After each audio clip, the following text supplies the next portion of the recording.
She said I was ruining the vacation because I refused to be her babysitter again. That's when I snapped. I told her she ruined my vacation last year, and this year, I was done playing the family scapegoat. I'm 23, a grown man, and I've had enough. This time, I wasn't going to be cornered, guilted, or manipulated into giving up my time, my energy, and my peace. Because last summer, they broke something in me. Let me take you back. It was supposed to be a family trip to the coast, a warm, breezy vacation. Something to look forward to. My parents invited me along, said they'd cover the hotel, said we'd all have a good time. I rode down with them, grateful, trusting. I believed them when they said I'd get space to enjoy myself, that I could explore a local art gallery, my favorite thing to do near the water. Quiet, calm, something I never got to enjoy back home. But what actually happened? They stuck me in a hotel room with 3 hyperactive boys, my sister's 7-year-old triplets, because, of course, she and her husband needed their own room, their peace, their quiet. And me? I became the unpaid babysitter, the third parent. There were no gallery walks, no solo beach strolls, no breathing room.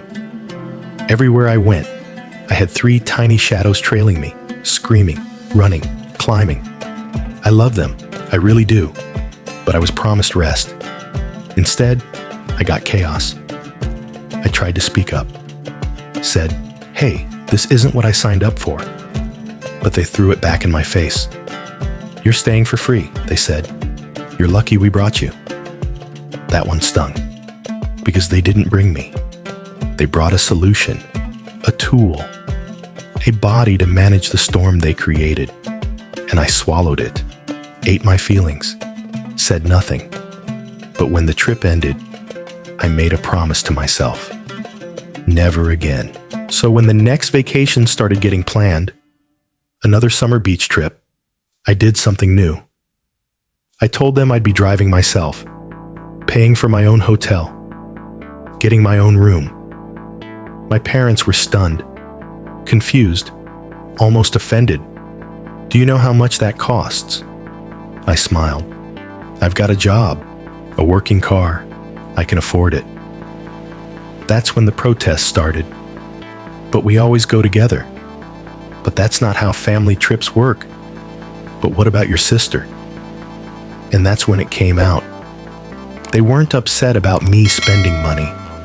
They were upset because they'd lost control, because I wasn't going to be there for her. And sure enough, my sister called, furious. "You'll be ruining the whole trip if you're off doing your own thing," she barked into the phone. "You know how hard it is managing 3 boys." And there it was, not even pretending. She didn't want a brother on vacation. She wanted help. And I told her the truth. "You roped me into your mess last year. I didn't get to do anything I wanted. I was treated like a villain for wanting 2 hours in an art gallery. This year, I want a vacation too." She hung up on me. And then the pressure really began. My parents asked me to just keep the peace. They said it wasn't worth the drama. But let me ask you something. What kind of peace is it when only one person has to suffer? Why does keeping the peace always mean sacrificing me? And just when I thought it couldn't get worse, my sister found my Reddit post. She lurks in the mornings, apparently, and she read every word. She exploded, not just because I exposed the truth, but because the entire internet saw through her act. Thousands of strangers said what I've been too afraid to say for years. Her kids are not my responsibility. But instead of reflection, she doubled down. Went on a rant about how hard it is being a parent of triplets. Said I was young, single, had no life, so I should be helping. That was the moment something shifted in me. I realized, to her, my value was in my availability. Because I didn't have a spouse or kids of my own, my time was disposable. She called our parents again, tried to recruit them, turned the heat up, and just like that, the family fire ignited. My parents read the post too, saw the comments, watched the numbers rise. They were horrified, not because of what was written, but because they were caught, angry that I took it public. But you know what? If they had just listened to me when I said I was hurting, when I said I was tired of being used, I wouldn't have had to post anything. I'm not here to blow up my family. I'm here to protect myself. So I told them all of it. About the years of being the default babysitter, about being cornered into parenting someone else's kids, about the guilt tripping, the manipulation. And I said, enough. They were silent. Then they turned on her. Suddenly, it wasn't just me saying she crossed the line. It was everyone. And just like that, the vacation was canceled. The hotel hadn't been booked yet. Maybe they knew deep down that something was off.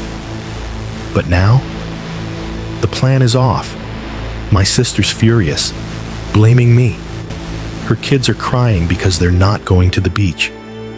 She called me again during lunch, said, I have no life, and that's why I should be helping her. I recorded that call, played it for our parents, and now they're fighting. They're furious with her, not just because of what she said, but because they heard it from her own mouth, that I'm not family, I'm not a person, I'm a resource, a convenient, quiet, disposable resource, but not anymore. Today, they told me they won't ever ask me to babysit again. They admitted what happened last year was wrong. They're angry with her. They've seen the light, at least for now. But she's still playing the victim.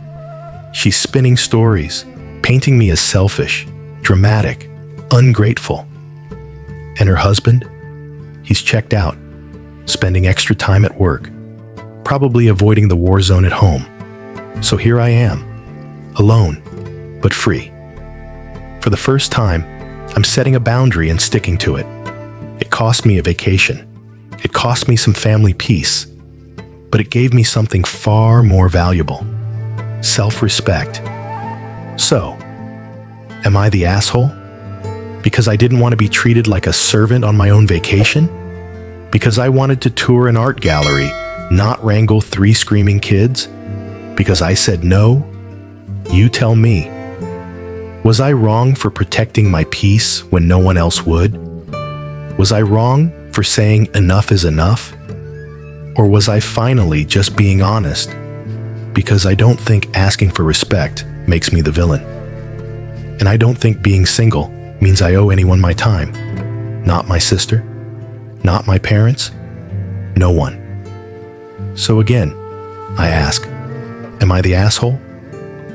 This story hits hard because it's not just about a vacation. It's about boundaries, about being the one person in the family who's always expected to bend, to sacrifice, to keep the peace. But sometimes, keeping the peace means breaking the cycle. What we saw here was a young man finding his voice, choosing himself over guilt, and finally drawing the line. And the moment he did, everything changed. The truth is, when you start setting boundaries, the people who benefited from your lack of them get loud. They'll shame you, guilt you, blame you. But that doesn't mean you're wrong. It means you're healing. So if you've ever been the default helper, the family fixer, the one everyone calls when they're in crisis, but forgets when it's your turn to breathe, let this be your reminder. You deserve rest. You deserve space. You deserve a vacation that actually feels like one. What would you have done? Would you have gone anyway to keep the peace? Or would you have drawn the line too? Let us know in the comments. This is AITA Story Vault, where your truth becomes the story.